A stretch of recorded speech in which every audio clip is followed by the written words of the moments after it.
la nueva vida en Cristo.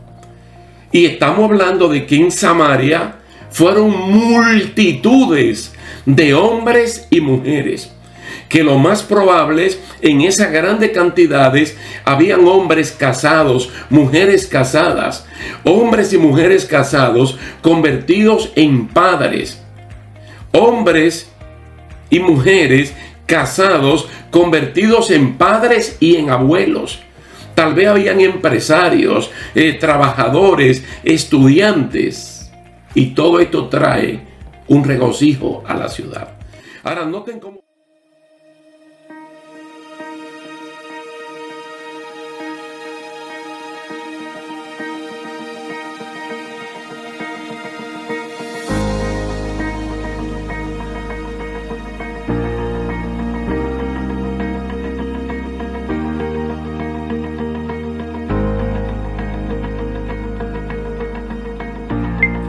Dios me le bendiga, queridos hermanos. Es un gusto, es un placer estar de nuevo con ustedes en la continuación de esta serie de estudios bíblicos, la Iglesia del Nuevo Testamento.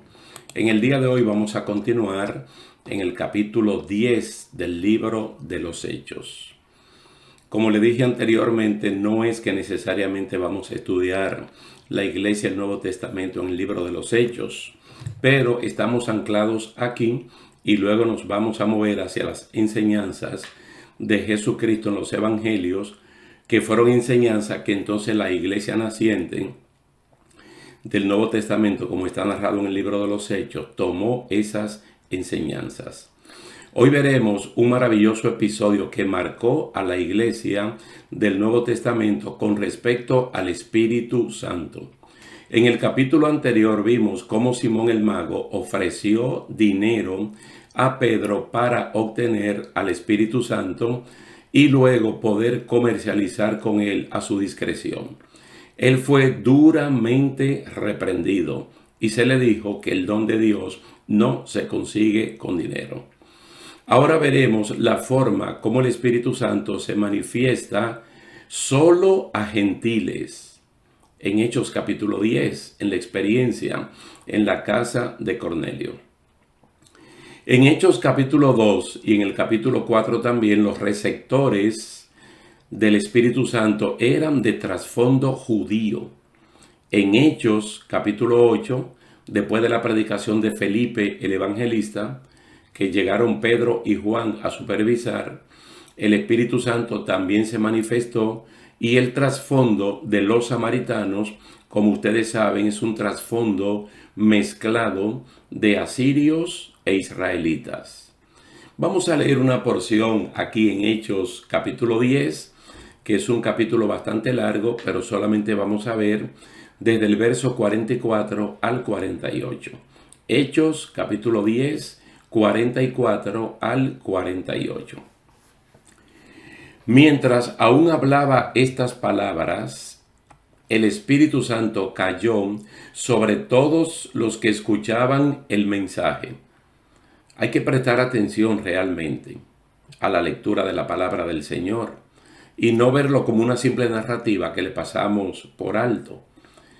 Mientras Pedro aún hablaba estas palabras, mientras Pedro estaba dando el mensaje de la palabra del Señor, comenzando con que Dios no hace acepción de personas, hasta el momento el Espíritu Santo cayó sobre todos los que escuchaban el mensaje.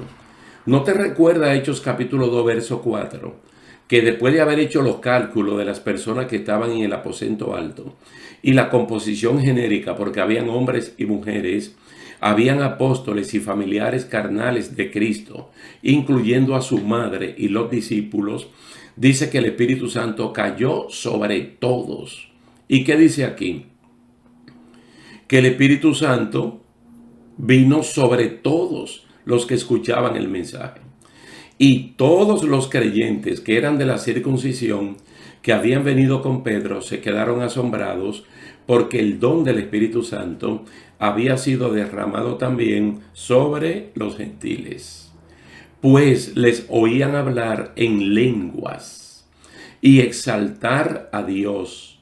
Entonces Pedro dijo: ¿puede acaso alguien negar el agua para que sean bautizados estos que han recibido el Espíritu Santo lo mismo que nosotros? Y mandó que fueran bautizados en el nombre de Jesucristo. Entonces le pidieron que se quedara con ellos unos días. Es como la parte concluyente de la experiencia del apóstol Pedro en la casa de Cornelio.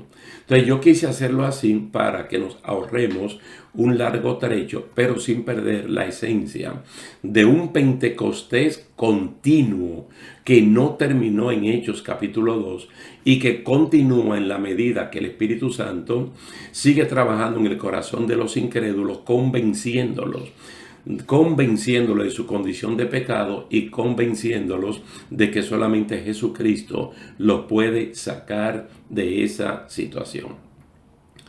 En Hechos capítulo 2 y en el capítulo 4 se presentan las manifestaciones peculiares, muy propias, muy pertinentes del Espíritu Santo. Vamos a recordar un poquito en Hechos capítulo 2 los primeros 2 versículos.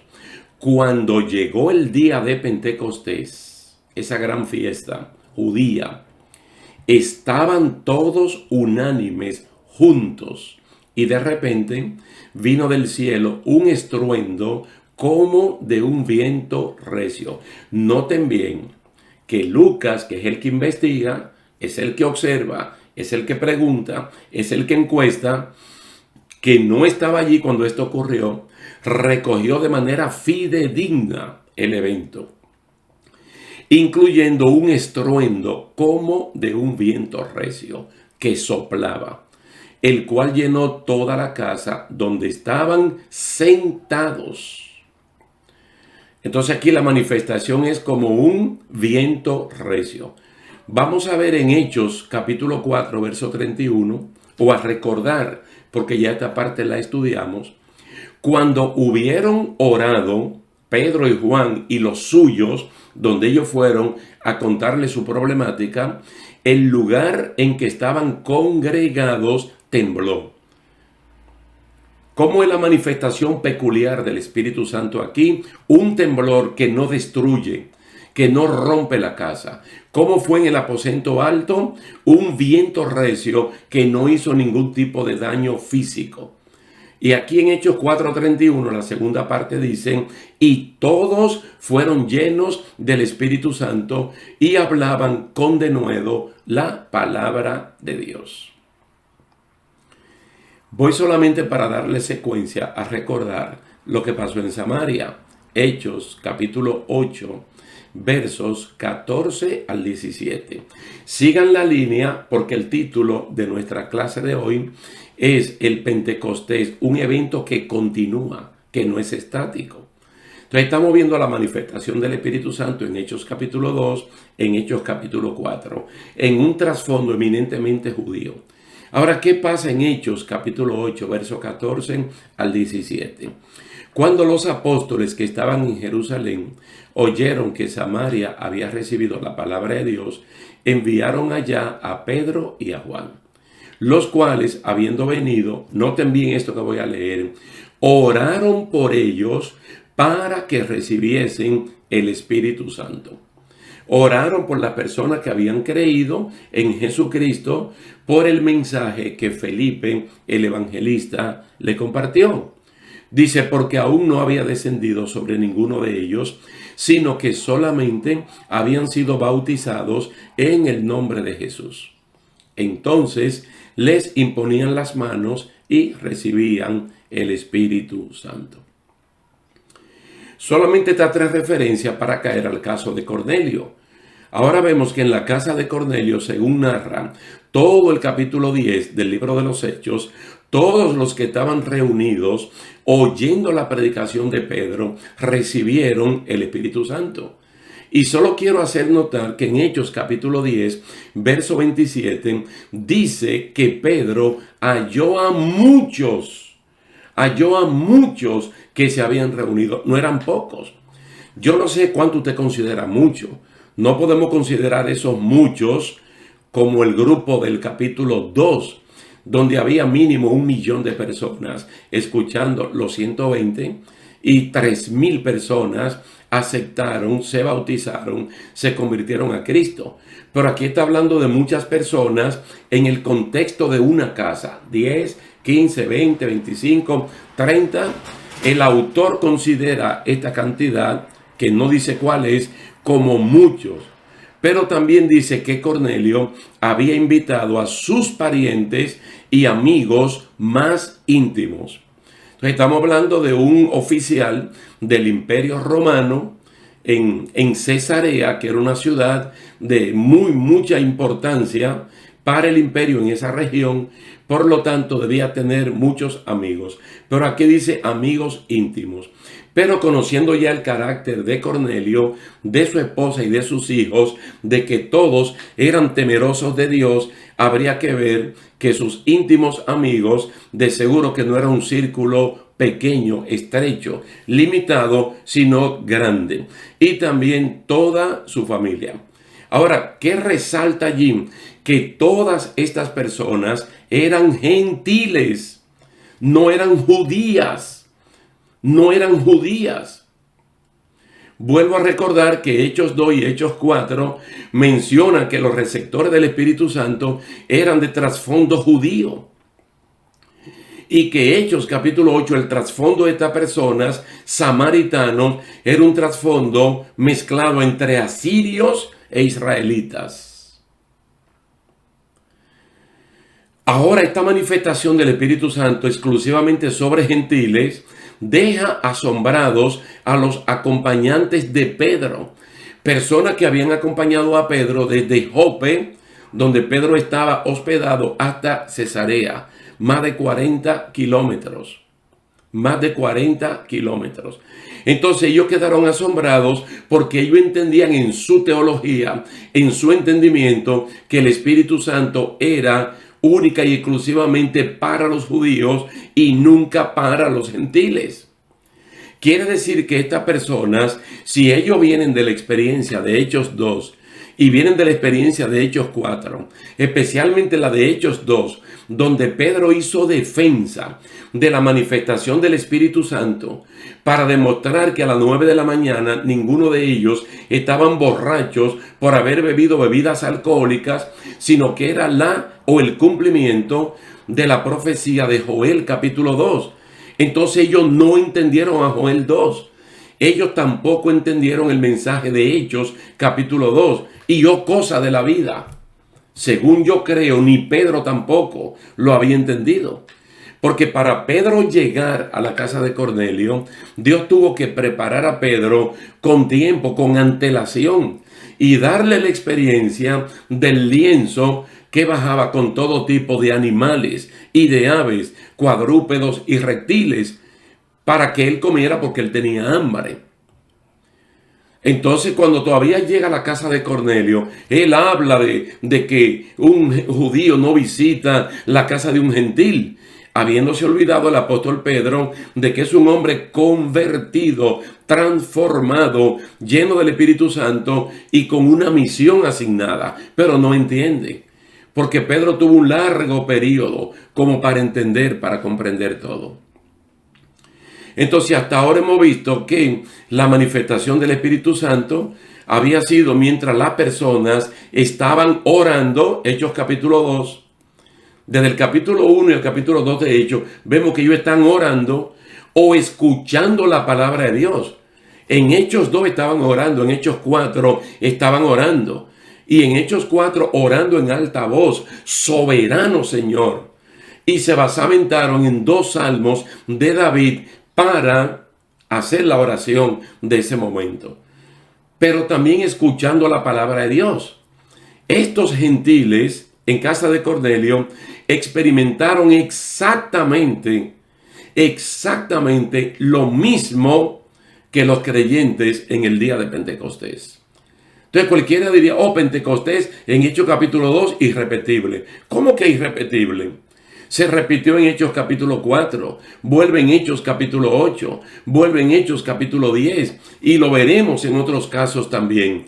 Y hasta el día de hoy, en el momento que la iglesia se está desenvolviendo en este siglo XXI, hay Pentecostés. Hay Pentecostés. Entonces, ¿qué podemos decir? Que estas personas de Hechos capítulo 10 hablaban en lengua las maravillas de Dios. ¿Y qué pasó con los 120? Que ellos hablaban las maravillas de Dios también. Entonces nos damos cuenta que la llenura, que la manifestación del Espíritu Santo en la vida de un creyente no es para hablar disparates, no es para un comportamiento extraño, es para un comportamiento de gente normales, pero empoderada con un poder de lo alto, pero con un raciocinio completamente estable. Entonces lo que están hablando es las maravillas de Dios. ¿Quiénes están escuchando? Que ellos exaltan a Dios. Judíos, junto con Pedro, que vinieron desde Jope y ahora son testigos de este evento. ¿Qué pasó con aquellos 3,000 que se convirtieron? O la totalidad que había allí. Oímos en el idioma nativo nuestros que estos galileos están hablando las maravillas de Dios. Yo quiero compartir con ustedes un versículo que está en Efesios capítulo 1, versículo 13. Porque este versículo declara que el creyente es sellado por el Espíritu Santo cuando recibe la palabra y cree. Mire cómo Pablo lo presenta en una carta que todo el mundo sabe que es una circular para que sea leída en todas las iglesias plantadas en ese momento y las iglesias locales que están en el momento que yo estoy hablando con ustedes. Oigan bien lo que dice el versículo 3. En Él, es decir, en Cristo, también vosotros, es decir, los gentiles, habiendo oído la palabra de verdad, el evangelio de vuestra salvación, y habiendo creído en Él, fuisteis sellados con el Espíritu Santo de la promesa. Bendito y alabado sea el nombre del Señor. Ahora, ¿qué pasa? En matemática decimos que el orden de los factores no altera el producto. 3 más 2 son 5 y 2 más 3 también son 5. No importa dónde uno ponga el factor, el resultado va a ser el mismo. ¿Qué pasa con los oyentes, los receptores del mensaje de la palabra del Señor en Hechos capítulo 2? Que ellos escuchan la bendición de Dios a través de los 120. Ellos aceptan a Cristo como Señor y Salvador. Ellos son bautizados en agua y ellos reciben al Espíritu Santo. Eso fue lo que Pedro le dijo. Ahora, ¿qué pasa con estas personas? Que mientras Pedro está predicando la palabra del Señor, ellos reciben la palabra y ellos creen. Eso es interior. La justicia de Dios obra en el corazón del oyente y es algo privado, íntimo y particular que luego se hace evidente en el mundo exterior. Entonces el Espíritu Santo, sin Pedro haber terminado el mensaje, sin haber dicho lo que el predicador moderno regularmente pregunta, cuando termina la prédica, ¿alguno de ustedes ha sido tocado por el Espíritu Santo y quieren públicamente confesar su experiencia de aceptación de Cristo Jesús? No hubo que hacer eso. Porque ellos inmediatamente comenzaron a hablar en otros idiomas y a exaltar el nombre del Señor. Eso no es lo que dice Primera de Corintios capítulo 12 y capítulo 14. Que nadie puede llamar a Jesús Señor si no es por el Espíritu Santo. Y cuando una persona llama Señor al Señor Jesucristo, cuando se rinde a ese señorío, aún en el tiempo que el mismo tiempo no le ha dado tiempo para decir públicamente que ya lo hicieron, pero ya lo están haciendo en el corazón. Entonces Pedro pregunta, ¿puede alguien impedir que estas personas sean bautizadas en aguas después de haber recibido el don del Espíritu Santo? Usted lo puede ver de cualquier manera. También se le puede decir a esto, por el hecho de haber recibido el Espíritu Santo, esto no los exime a ustedes de ir a las aguas del bautismo. Porque ir a las aguas del bautismo es un testimonio público del sometimiento al señorío de Jesucristo. Queda claro que el Espíritu Santo no es patrimonio de alguien, o que alguien puede obtenerlo con dinero o por cualquier otra vía que no sea la que dice la Biblia y luego hacer mercadería con él. Da lástima, da pena, como hay tantos sinvergüenzas, charlatanes, hipócritas y falsos con una supuesta palabra del Espíritu en sus labios, dándosela a quien ellos creen que puede ser una presa fácil para su negocio.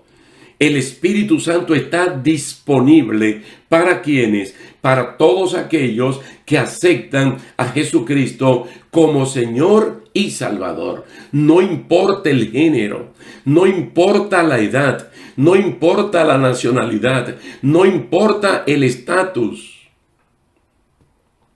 Eso fue lo que se predicó en Hechos capítulo 2. No lo tomó Pedro y lo detalló punto por punto. No es lo mismo que toma Pablo en la carta a los Romanos en el capítulo 10. Cuando llega al versículo 13, dice, todo aquel que invocare el nombre del Señor será salvo, sin distinción, porque Pedro, en su mentalidad judía, él tenía distinción. Entonces, cuando él llega allí, dice, ahora entiendo. Oiga, cuando Pedro lo entiende, no lo entendió en el ministerio terrenal de Cristo. Aún predicando de Joel capítulo 2, allí en Jerusalén, ahí no lo entendió. Estando donde estuvieron en Hechos capítulo 4, no lo entendió. Y fundamentaron la oración mínimamente en el Salmo número 2. Dice, ahora entiendo que Dios no hace excepción de personas. Pero lo está entendiendo todavía parcialmente. Porque a este hombre se le está olvidando que la gran comisión, tanto en Mateo 28 como en Marcos 16, no discrimina a todo el mundo, hacer discípulos en todas las naciones, predicar a toda criatura. Dice, ahora entiendo que Dios no hace excepción de personas. Porque hasta el capítulo 10, él se está moviendo entre judíos creyentes, no tuvo contacto con personas gentiles. Grande va a ser la sorpresa para él, que cuando él está predicando y los acompañantes también, que si mal no recuerdo eran 4, según él lo va a declarar en el capítulo 11, cuando tiene que dar el informe en Jerusalén, quedaron boquiabiertos cuando vieron el Espíritu Santo manifestándose sobre gentiles. Pero bueno, ¿y qué es lo que dice Joel capítulo 2? Que en los postreros días Dios iba a inaugurar una era de la gracia, de oportunidades y de bendición, derramando el Espíritu Santo sobre hijos e hijas, sobre siervos y siervas, sobre personas de alto estatus y de bajo estatus social, sin discriminación. Y allí mismo dice que es un tiempo de tanta gracia que todo aquel que invocare el nombre del Señor será salvo. El Espíritu Santo está siempre presente y eficazmente activo en la iglesia de Jesucristo. Oiga lo que estoy diciendo. No en la denominación tal o cual. En la iglesia de Cristo. Y juntamente con ella, convenciendo al mundo de pecado, regenerando a los que se arrepienten y creen, santificando a los creyentes y guiando a toda verdad, la cual está en Jesucristo. La iglesia necesita tu testimonio. El Espíritu Santo necesita tu testimonio. Y el Espíritu Santo utiliza también la espada del Espíritu, que es la palabra de Dios para convencer a las personas que no son creyentes. Ya convencidos, entonces hay una manifestación. Y esta manifestación llega a la cumbre, que es la fructificación. La fructificación. Porque el que lleva fruto a 30, a 60, 90 o a 100 por uno, es la persona que Juan 15 dice que mi Padre le amará, lo limpiará, lo podará para que lleve más fruto. Hay un Pentecostés continuo todavía, que va a cesar el día que el Espíritu Santo entregue la iglesia a Jesucristo. Vamos a dejarlo hasta aquí, queridos hermanos, dándole las gracias a Dios y a ustedes también por el tiempo dispensado y esperando que nos veamos en una próxima ocasión. Dios me le bendiga, Dios les guarde.